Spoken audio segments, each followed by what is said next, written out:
Hello, everyone, and welcome to this meeting of the Edinburgh Bibliographical Society. I'm just having a look for our speaker. Katie, if you could maybe just turn your camera on and unmute yourself, and then great. You're here. We just needed to check that. Fantastic. So since we're at a couple of minutes past the start time, we'll get underway. Thanks everyone for joining us this evening at our virtual meeting of the Edinburgh Bibliographical Society. You can all see the housekeeping rules on the screen, but I'll just run through them in case anyone is not able to view their screen. Please do keep your camera off and your microphone muted while our speaker is speaking. During the talk, please do use the chat to make comments or to ask questions at the end of the meeting.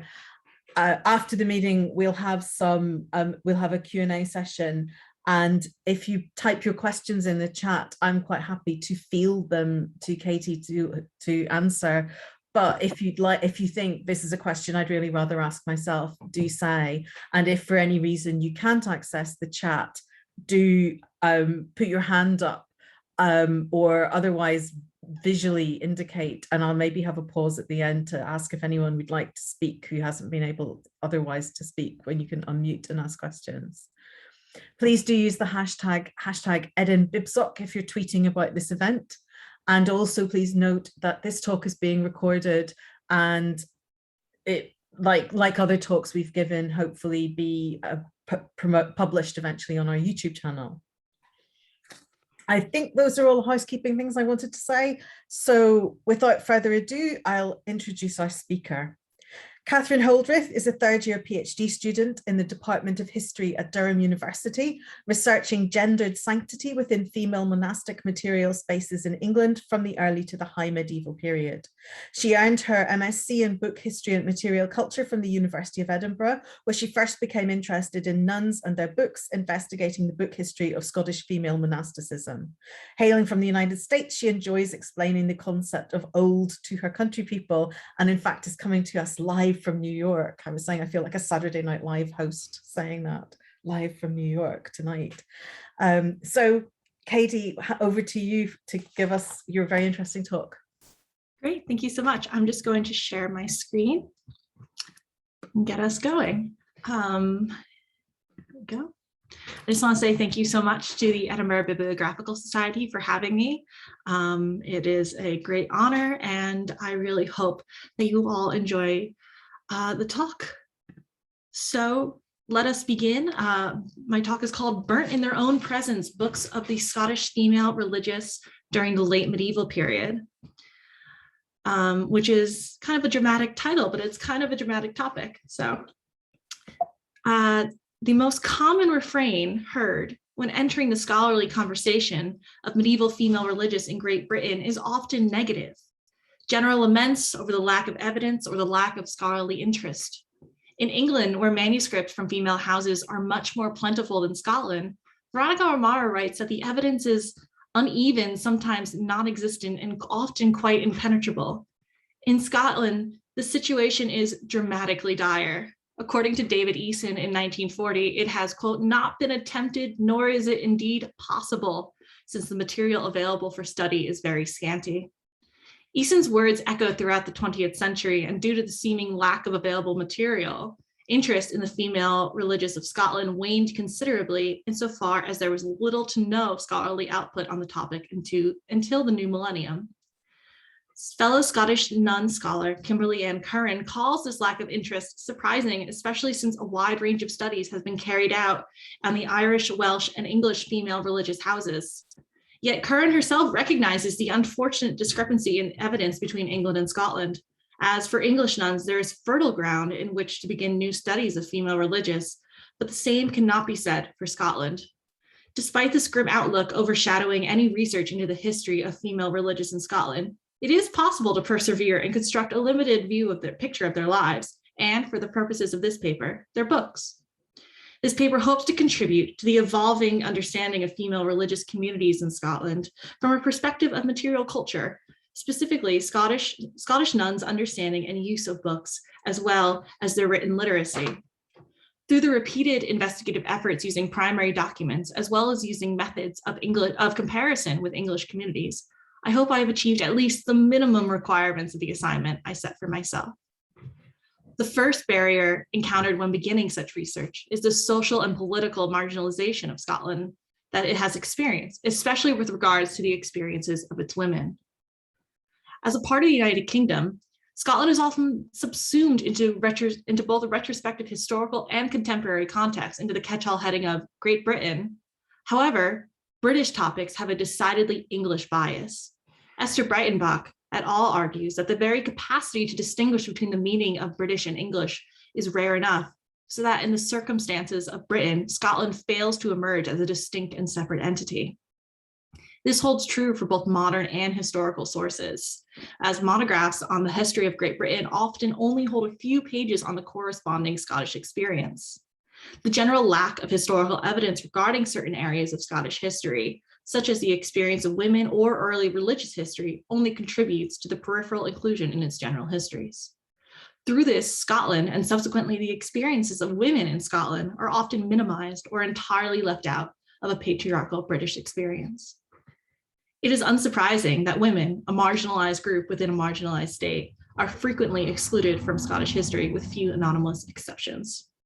In 1936, Hugh McDermott claimed Scottish women of any historical interest are exceedingly rare. Hugh McDermott, of course, was wrong. There are as many women as men of historical interest in Scotland, but finding them can be difficult.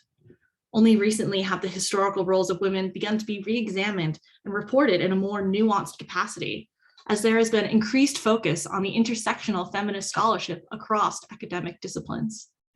Elizabeth Ewan described trawling through primary documents necessary to reveal comparable Scottish sources for medieval and early modern women, as those found in England and in Europe.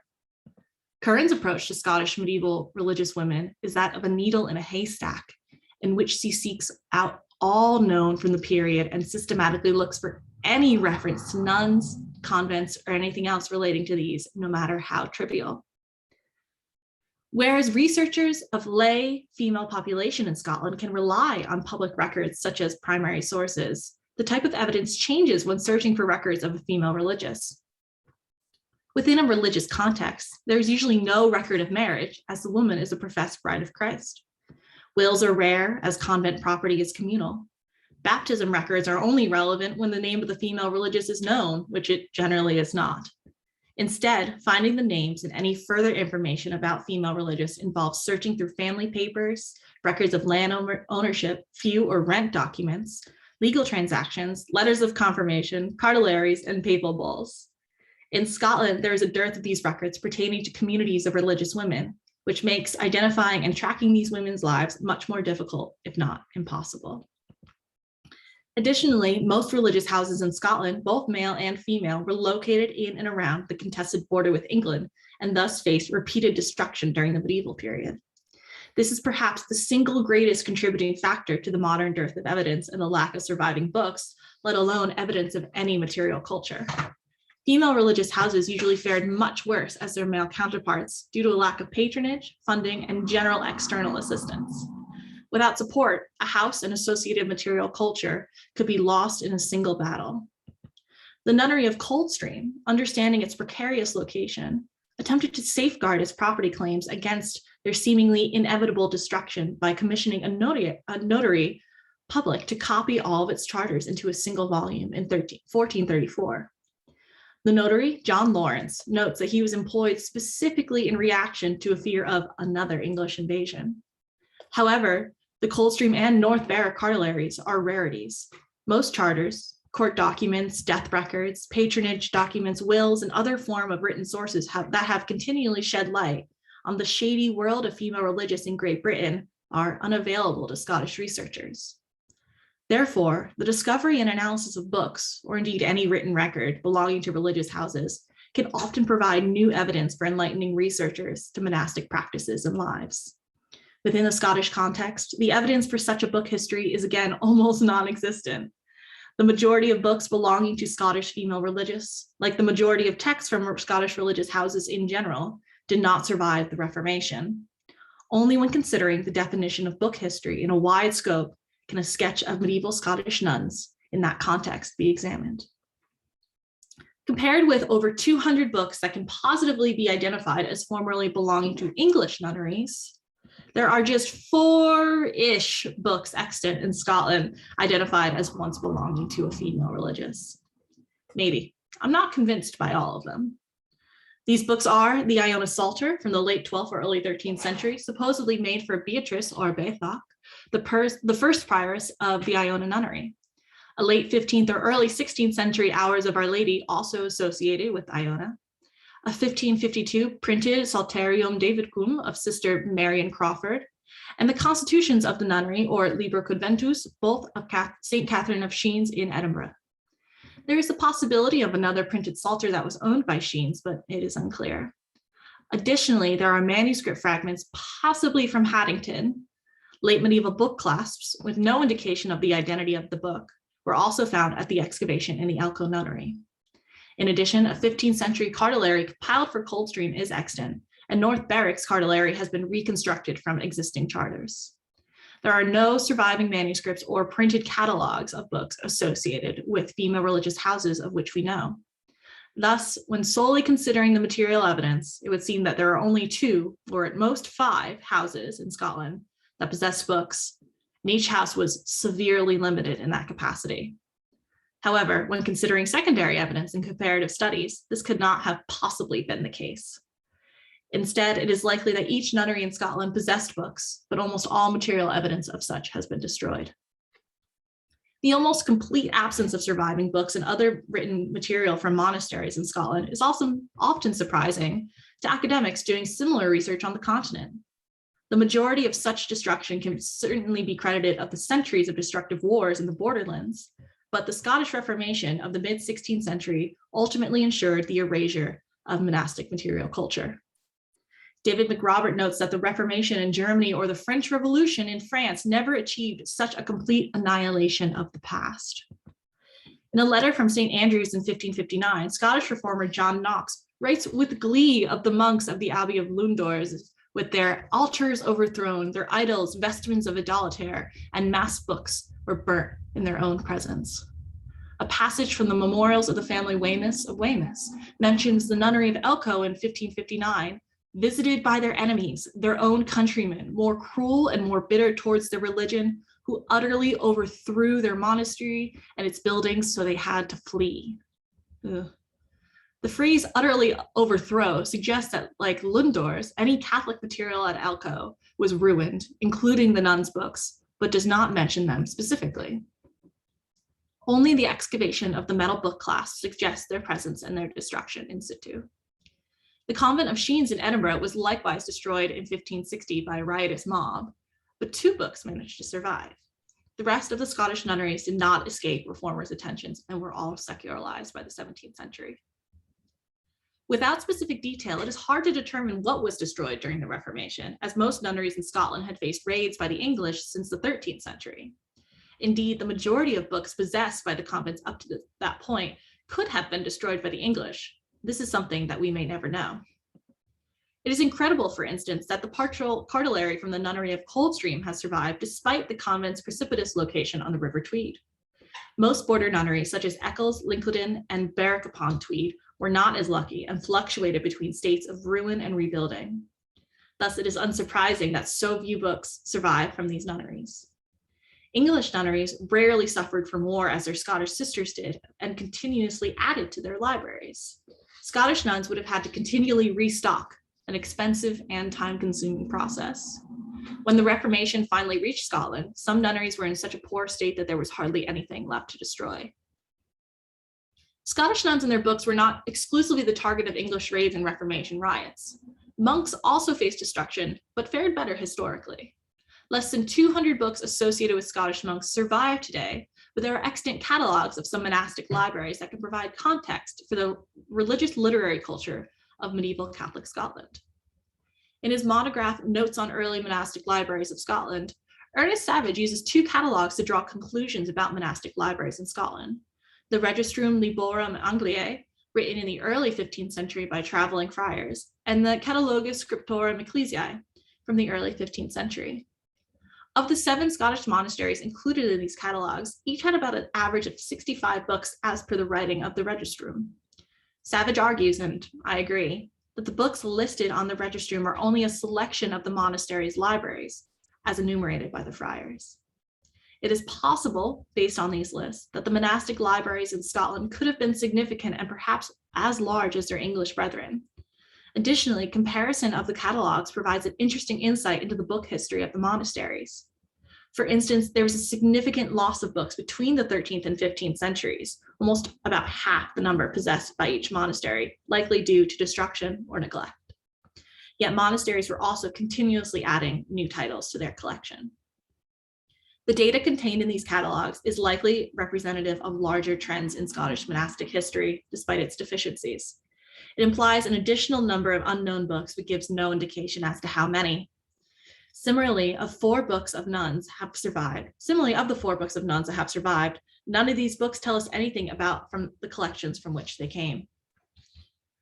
Without contemporary accounts, it is impossible to determine the number of books a nunnery would have possessed. However, absence of evidence is not evidence of absence. It is likely that all nunneries in Scotland possessed at least one book, if not many more in some cases, over the course of their existences, despite the lack of material evidence. Kim Curran supports this, stating that books recovered thus far are all further examples of evidence that the convents of Scottish nuns in Scotland had books too, though in smaller numbers than in male houses. Comparative evidence from English nunneries provided by David Bell strengthens this theory. He says there can be little doubt that in some nunneries, the book collections were far more extensive than has hitherto been supposed, and such bald and uncompromising statements such as convents seem to have owned hardly any books are better avoided. The number of books per nunnery in Scotland would have varied due to status and wealth, as it did generally in Great Britain. Customarily, the number of books was directly related to the wealth of the monastery. Though it is possible that small and poor nunneries, like Easebourne in England, possess a substantial number of books due to a variety of circumstances, it is unlikely this was the case in Scotland due to the constant cycle of destruction. The disparity in the number of books between male and female houses in England also supports the Scottish evidence that female houses would have had overall fewer books than their male counterparts, but would nonetheless possess at least a small amount. In the most basic compliance to any rule, a devotional text is required to keep the canonical hours. Therefore, at least one book, likely in Latin, would have been present in the house of nuns in Scotland if they were to maintain their status as practicing religious women. At 7 equally spaced points during the day, the nuns would recite the appropriate psalms for that hour. However, according to Eileen Power, the times of these monastic hours gradually changed after the time of St. Benedict, and nuns would have had most of the afternoon free. In Scotland, free time at a monastery was mostly taken up by manual labor. In Aberdour, manual labor consisted of working in the poor hospitals or embroidery. In more rural foundations, manual labor was working the land and taking care of livestock alongside lay members of the community, as it was an important part of their livelihood. Based on their occupations, it seems that rural nuns in Scotland of smaller foundations would not have had spent their free time reading or studying, as some English and continental foundations did, thus diminishing their need for books and the likelihood that they possessed many of them. Reading would have likely taken place at larger and wealthier foundations with a higher rate of literacy. Haddington was probably the best regarded nunnery in Scotland. An anonymous pamphleteer refers to it as a great nunnery in 1544, yet only unidentified fragments are associated with it.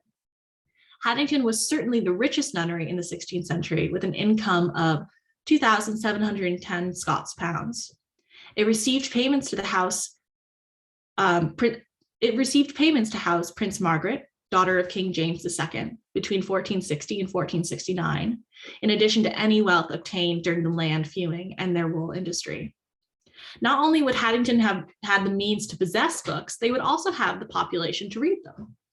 In 1461, there were at least 24 nuns in residence, and in 1573, the female population was still between 21 and 18. Additionally, the town of Haddington had a large population of male religious institutions, including a collegiate church by the late 14th century, an indication that there were books available for use in the area at that time. These wealthy nuns would have likely possessed more than one volume. Surviving fragmentary evidence found in the various Haddington Burke books of the late 16th century supports the case for monastic books in Haddington.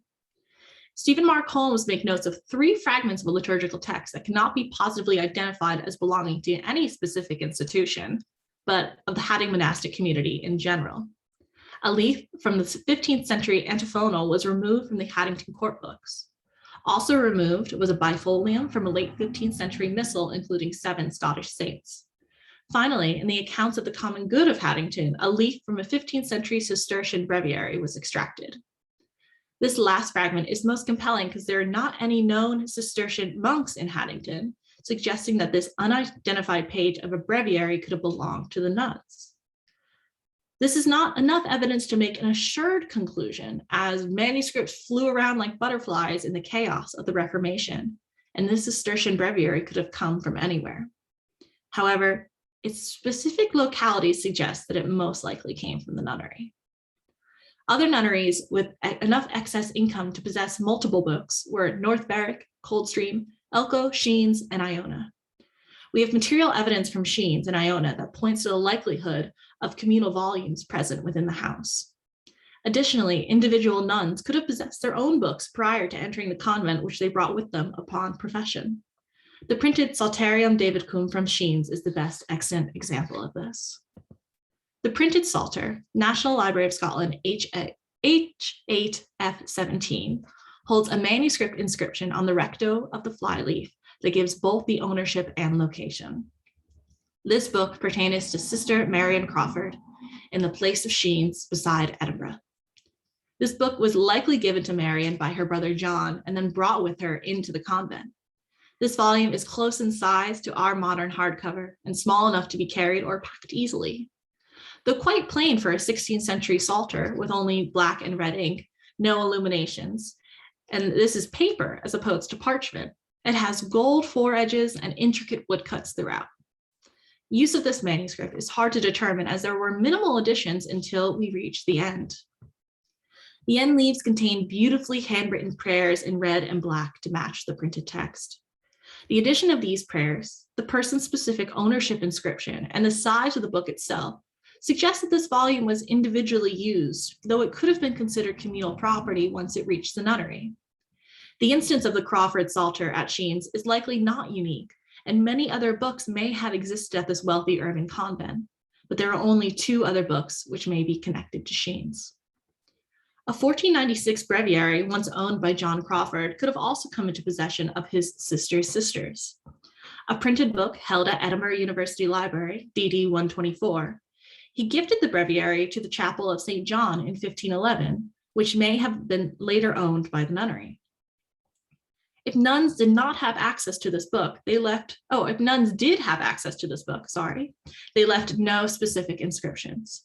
Yet the close connections between John Crawford and Sheens convent suggest that it could have been at least borrowed by them for a little while. Suppositions notwithstanding, it was certainly owned by Clement Little in 1580 when it was bequeathed to the university upon his death, and there is no clear evidence that it was ever in the hands of the nuns. It is rare to possess a book of whose provenance you are sure, but at Sheens there are 2, the Marian Crawford Psalter and the Liber Conventus of St. Catherine Sheens. The manuscript, Edinburgh University Library, MS 150, was produced in the early 16th century, specifically for the Dominican nuns of Edinburgh, of which there was only one house, Sheens. Folios 24R to 52R contain the Constitutiones Sororum Ordinis Predicatorum, or the constitutions of the Sisters of the Order of the Friar Preachers, aka the Dominicans. The first half of this manuscript are gospel readings to be done in chapter, followed by a rubric outlinings of when the reading should be done. The language is both in Latin and Scots, and there is reading for a specific Scottish saint, Monan. Therefore, it is almost without doubt that this book belonged to and was used frequently by the nuns of Sheens. It can provide insight into the structures of the lives of wealthy nuns in an urban center in the 16th century, but unfortunately we cannot infer much else from it, as such as information concerning the earlier rural Scottish nunneries. The manuscript is almost too specific to this nunnery, and certainly to the Dominican order, of which this was likely the sole female foundation in Scotland. The survival of this book, as well as the others from Sheen's, almost intact, and with such specific provenance, is extremely rare, as we will see, but it does little to fill the many gaps in the female monastic book history of medieval Scotland. A gap filler could be the Psalm Ladies' Hours of Our Lady attributed to Iona by Holmes in his catalogue of Scottish liturgical books. However, the evidence for such provenance is shaky.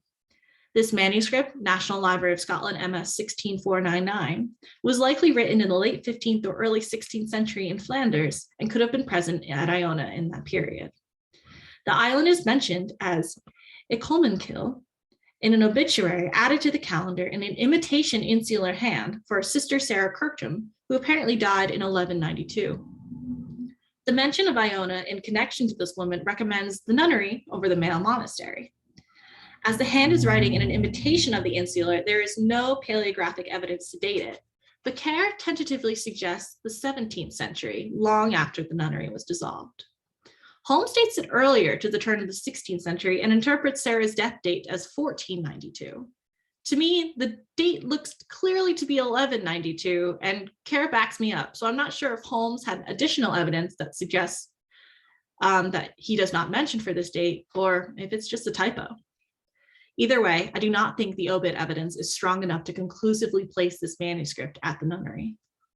In addition, there are no saints included in the calendar that are specific to Iona or even Scotland, suggesting that it was not made for the nunnery or intended for a Scottish monastic destination.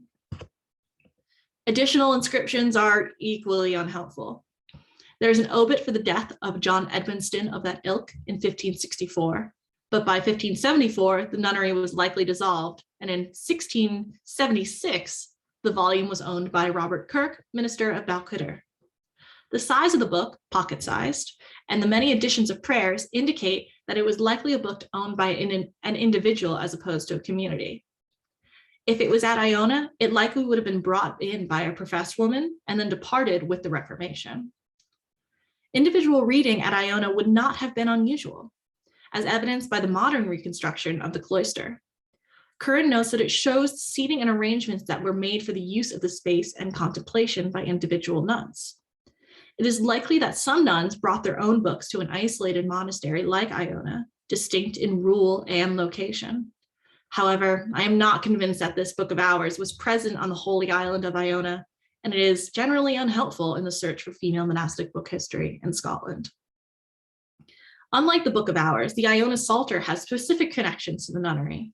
However, like the Book of Hours, we are not sure if this manuscript ever made it to the island.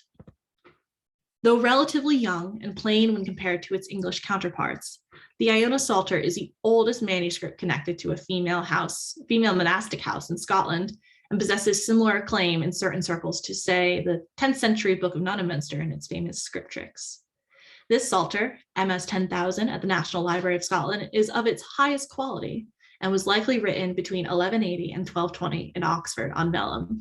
I apologize for the low quality of these photos of this great manuscript. I was unable to see it in person at the NLS due to COVID restrictions.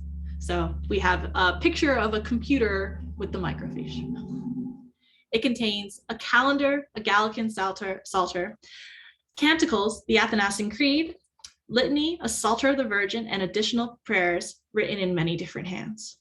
The Beatus page is the only one digitized on the NLS website, and it is magnificent, as you can see. The calendar and litany are the primary indicators of provenance, with the inclusion of the feast of St. Friedeswald confirming its creation at Oxford. The presence of the feast of Saints Columba, Bethine, Adaman, Odron, Philanus, Kieran, Finan, and the translation of Augustine place it, in theory, at an Augustinian house on Iona, the only one being the nunnery. To strengthen this provenance, there are also some prayers written in the female gender. It would seem likely that this manuscript was indeed intended for the nunnery at Iona. Yet there's no evidence that it was ever there, save a small inscription of Beotar on folio 9. I would like to believe that the nuns received it and used it, but I am an optimist. Even if the Psalter never reached Beatrice or Betha, the first prioress of Iona, Its quality and substance are indication of the types of books that would have been found with the nuns on Iona. As an aside, it is important not to rule out the exchange of books between the larger male monastery of Adaman and the smaller nunnery. Iona is not a large island, but the foundations are quite close to each other even so. In England during the same time period, there's evidence that manuscripts were exchanged between Winchester's New Minster and St. Mary's Abbey, aka the Nunneminster, which were, if you know anything about them, they were right next to each other. So even though nunneries were supposed to be enclosed, books could have gone back and forth between them. In an isolated place like Iona, the same types of exchanges could have been happening even between houses of two different monastic orders. There is no mention of books, with the exception of Cartularies, related to the priories of North Berwick or Coldstream, to suggest that they possessed any, but their income, patronage, and size would imply the presence of multiple volumes. North Berwick was the richest nunnery, following Haddington with 1,880 Scots pounds, and had an even larger population with over 26 nuns recorded prior to the Reformation. Additionally, charters dating back to the 13th century have survived, suggesting some form of custodianship which could have extended to the books as well. Similarly, an incomplete cartulary of Coldstream survives, as mentioned earlier. Though not as wealthy as North Berwick or Haddington, Coldstream was populated by 16 nuns prior to the Reformation and had a yearly income of 503 Scots. Additionally, it possessed the patronage of Queen Margaret, who stayed at the nunnery frequently and would have had her own books of hours. At Elcho, there are 3 15th or 16th century decorated book clasps and a mention of an English Bible in the will of the last prioress, Euphane Leslie. Additionally, a decorated rectangular bronze mount was found during the excavation, which archaeologists suggest may be from a book cover. These pieces of evidence, in conjunction with information in the prioress's will, suggest that there were valuable books at Elcho. The nunnery itself was not particularly wealthy in the 16th century due to a prioress's mismanagement of funds, for which she was reprimanded. Its income was only amounted to about 193 Scots pounds, but it possessed 16 nuns. Previously, however, it housed Lady Margaret, sister of James III, her illegitimate child, and any royal staff on from 1489, which would have increased its income considerably for a brief period. The book clasps could have come from a time of greater wealth, or been attached to a gift, or could have held books of inconsequential value. Poorer houses may have only possessed one volume, but this volume would have contained everything the nuns needed for services, mealtime readings, and even private devotion, as was the case in England after about 1400. Books, especially service books, were very costly. Due to the financial constraints of the smaller Scottish houses, they may have only been able to afford and purchase and bind one book, which could have been made specifically for that house. This is again evidenced through the Sheen's Liber, both a book of devotion designed for Dominican sisters, as well as a guide to their monastic life. Female houses may have also objected to having a great number of books to maintain their public image of poverty and piety. In Scotland, as in England, religious women were constantly trying to strike that balance between devotion and poverty. Expensive items such as books could sway the scale either way. Though there are a larger amount of female foundations in England, only books from about a third of these monastic houses survive. The majority of these books are houses renowned from their learning, such as Sion Abbey or Barking Abbey, where practices, population, and wealth would have differed greatly from a Scottish female house. However, patterns from all surviving books in England can be used in comparison to Scottish houses. For instance, over half the surviving books from Great Britain are primarily liturgical and in Latin, and 2/3 date from after 1400. This is consistent with a few female monastic books from Scotland, where prayer volumes of Latin texts are the sole survivors. Of the non-liturgical books of England, 90% of them are in the vernacular, with around 67% in English dialects and 23% in French dialects, exhibiting a likely low Latin literacy among monastic populations as the centuries move forward. In Scotland, without any non-liturgical books surviving, the primary language of the extant text is Latin, with the vernacular used for notations and additions. Gospel quotations for monastic recitation in the Liber Conventus of St. Catherine of Sheen's are in Latin, as seen here, where the added instructions for how the hours should be read are in Scots, which is in red. The Psalter from Sheen's is naturally in Latin, whereas the owner inscription from Marion Crawford is in Scots. The contents of the non-liturgical volumes in England vary greatly, but mostly are related to saints, saints' lives, popular religious writings, and vernacular translations. There is no reason to suspect that Scottish female religious did not have access to the same variety of texts as their English counterparts did, especially with the flow of books across the Anglo-Scottish border.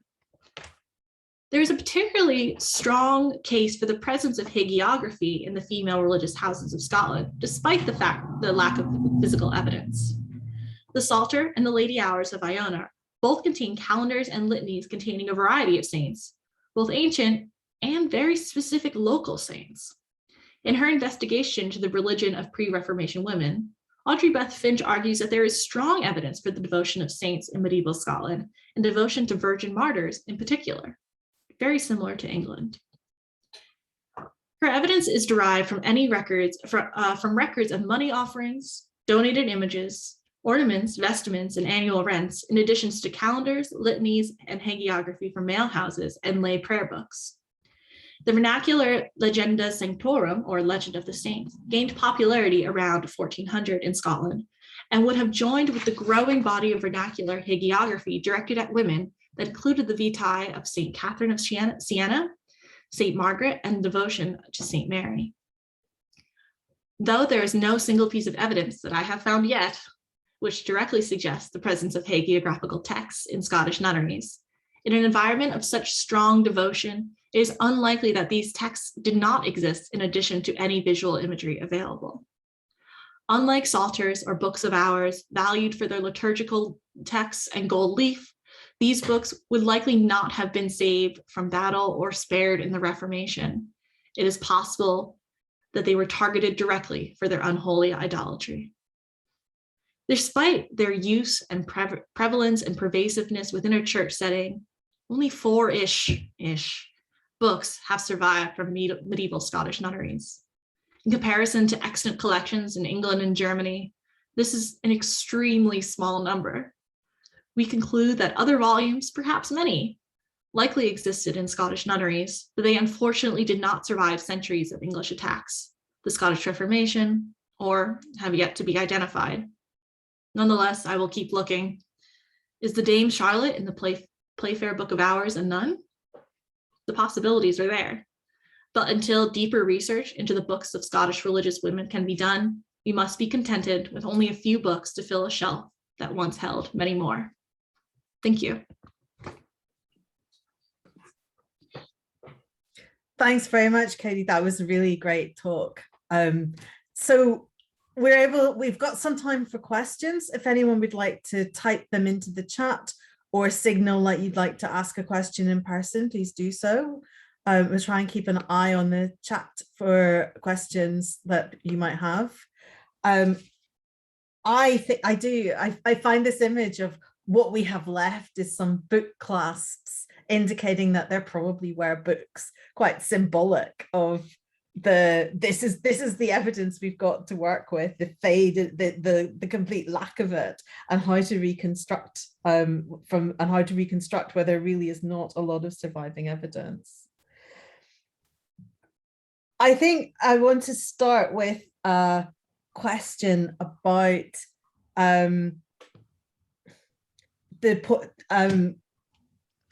comparing with English houses for patterns of ownership. And obviously that's where your research has focused. But I wonder if also looking at some other conventual houses, I would think possibly Scandinavia, but also Ireland. Are these patterns of ownership the same? Do they vary from country to country? Would those other countries perhaps be better points of comparison for what a library in a female religious house in Scotland looked like? Yes, I have to confess, I haven't looked that far outside the island of Great Britain for my research. I've just been so stuck within English and Scottish houses. Ireland would certainly be a great point of comparison, although they have a slightly different history because Iona and a lot of the Hebrides used to be considered Ireland. So their books would have been considered this Celtic kind of Christianity. So I can only really maybe compare the nunnery on Iona to the Irish houses, where I think the other houses, because they're so close to the English border, there was actually a flow of books back and forth. But Scandinavia is also potentially a very good place to look. Although they had their Christianization came at much later and at a slower rate than kind of the Scottish did. So because Scotland is in such an interesting place because it had England to its south kind of pressuring it to become Christian, and then also pressuring it during the Reformation, and then Ireland definitely pressuring it, and then Scandinavia, this kind of pagan area that occasionally had some influence in certain spots. So it's really hard to look backwards and construct what we could have seen also, because we've lost so much just from England, from Scotland, from Scandinavia. So, I mean, the best thing would be to have a list and be like, in this nunnery, there was X, Y, and Z books. But unfortunately, with the exception of maybe like 2 nunneries in England, we don't have that, and nothing in sort of a complete state. So, but looking to Scandinavia and Ireland are definitely paths to maybe looking at some Scottish nunneries in comparison. Thanks for that. I think particularly in the later period, maybe not so much in the kind of early medieval period, but by the time you get to around 1500 and the age of the printed book, I think there's more similarity with the history of the distribution of printed books in Scotland. So that's why I was thinking of Scandinavia, but you're right, in the earlier period. Definitely. There are a couple of questions in the chat, and the first one is from Danielle Lynn. Are there any collections that you have identified to continue the next phase of research? No. I recently went to Dumfries to look at what could potentially be fragments from a female house, and it turns out that they are not from a female house, or there's no evidence that they are from a female house. I got really excited about them, and it turns out it's just not there. And these fragments, it's in the Dumfries Museum, and they're not really listed anywhere. So I got really excited about them, thinking like, oh man, maybe I can make a discovery here. But I think going forward, if we want to learn anything, I think we actually need to look to archaeology. And I think Scottish nunneries are an untapped source of knowledge, especially when it comes to book history and material culture. Those excavations at Elcho took place in 1969 through 1973, and Elcho hasn't been touched since. Haddington, I don't think, has ever been excavated, and that would be a huge deal if it ever was. It was probably the largest nunnery in Scotland. So I think in terms of collections, I mean, I probably would look to the continent to see. I would have to follow patterns of nuns that left Scotland at the Reformation to see if they brought any books with them. But I think within the country itself, it would have to be archaeology as the next best step, especially at Haddington and maybe even at Sheen's in Edinburgh.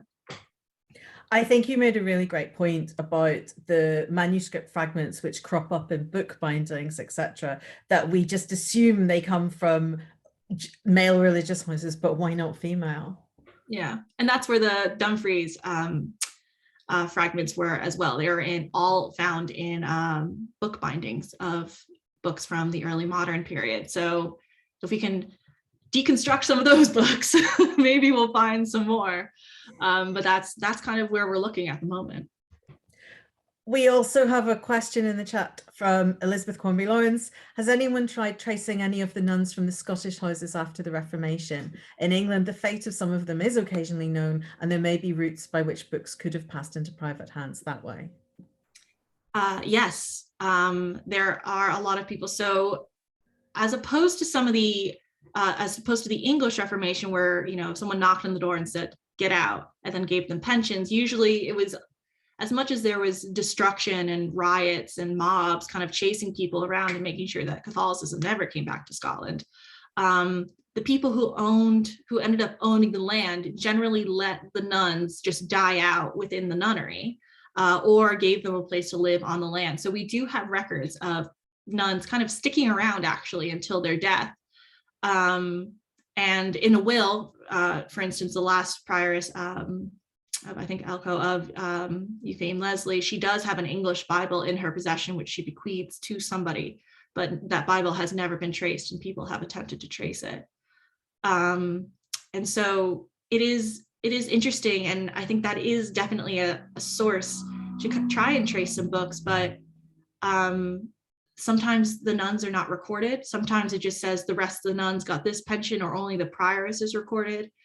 So it's quite hard to say exactly where their possessions went. And also if they had any possessions at all by that point. I mean, their pensions are really, really quite small. And in the case of Elcho, that was, I think it was Elcho, that was mismanaged. They had to sell literally everything they had in order to just keep the nunnery going before the Reformation. So by the time the Reformation came around, they could stay on the land because they had sold it off to someone else. So it's whereas English nuns fled to the continent, and we can trace them, Scottish nuns actually tended to stick around where they were. So unfortunately, a lot of lines of kind of inquiry by this have been exhausted in some places, but it's definitely, I mean, I don't want to say exhausted completely. There's always more history to find. There's always more archives to go to that haven't been, you know, properly cataloged. And, you know, you really do have to trawl through these documents from 500, 600, 700 years ago. There is a question in the chat from Rebecca Sparagowski. Is there a possibility that some of the evidence of Scottish nuns ended up in sister houses on the continent? And I guess that might be a slightly different question to what we're talking about, what we've just talked about, which is, did they go and take any books? Maybe the evidence made book lists or other kinds of documents. Yeah, no, that actually is completely possible. I mean, you would think that some Catholic sympathizers, especially lay people who worked for the nunneries, the priests who had to give the rites to the Scottish nuns, generally the men associated with the nunneries could have fled to the continent and taken a lot of the records with them. The records don't necessarily have to be kept in-house. So I think that is entirely possible. I don't even know where to begin to search for that, but probably France would be a good spot. But yeah, no, that is entirely possible. So that's actually a really good place to start, giving me new ideas. Thanks, Becky. I wanted to pick up on something else, which was, you mentioned John Knox writing to Anne Locke, who she wasn't really his sister, she was a friend of his. But of course, Anne Locke then goes on to write poetry herself. And poetry which, as people like Jamie Reed Baxter have shown, influences women in Scotland who go on to write religious poetry, particularly Elizabeth Melville. And I guess for me, that's kind of, on the one hand, you have these conventual books, but then you have women who go on to write themselves. So perhaps in that sense, the Reformation is not entirely as destructive as one might think, because this is the difference between being a consumer and a producer.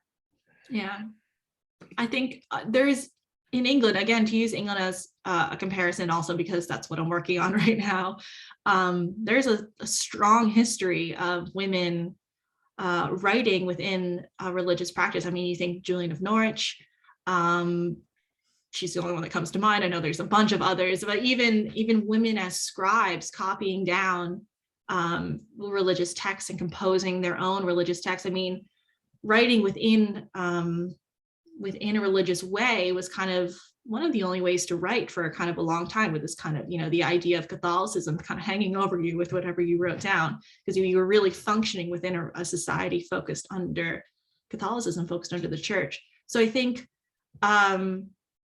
probably there were women writing, you know, women who had an education, first of all, that could write, probably women writing. And I think she's probably just following in a long line of tradition of perhaps Scottish nuns, perhaps Scottish lay women, but definitely post-Reformation, I don't think that stopped at all. So I think she perhaps is a good example of a continuous tradition as opposed to starting a new one. And of course, what you showed us in one of those slides talking about the woman whose work involved flocks of sheep and livestock, that they've got the materials there to write with, and they've got the material there to produce vellum, produce parchment. Yeah, exactly. And I think probably the nuns of Haddington would have been the best case for this if there were women writing, because not only did they have probably the literacy to do so, they were the wealthiest nunnery, they were one of the biggest nunneries.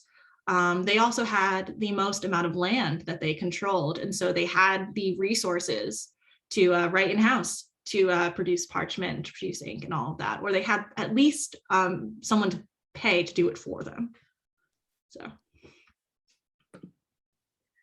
I'm not seeing any other questions, so I think perhaps we might draw this talk to a close. Thank you so much. It's been really thought-provoking, both in throwing a light on, as you said, some really neglected figures in our history. I think we can all disagree with Hugh McDermott when he says Scottish women of any historical interest are exceedingly rare. It's not the only thing we can disagree with Hugh McDermott about, but yeah, definitely that one. But also giving us grounds for thought about how to take this forward in the absence of concrete evidence. So thank you so much, Katie, for speaking to us today. And maybe at some future date, you'll come back with more exciting discoveries from the archives and as yet unknown evidence of Scottish book production. Thank you so much for having me. I really appreciate it. So before we close, I'll just mention our next event, which actually for the first time since I think February 2020, we are planning to have an event in person back at our old stomping ground of the Quaker Meeting House on Victoria Street. And that will be Rosemary Temperley on the 16th of December on the 12 Days of Christmas, a movable feast. And I believe we might even have some actual real life books to look, or interesting printed items to look at in person. So I do invite all those of you who are within distance to come to that. As ever, you don't need to be an EBS member to attend any of our talks, whether live or in person. But if you're not a member of the Society, we do encourage you to join. So on that note, thank you all very much for coming. Thanks once again to Katie. And I do hope that we'll see some of you in December to get together in person for the first time for a while. Thanks, everybody.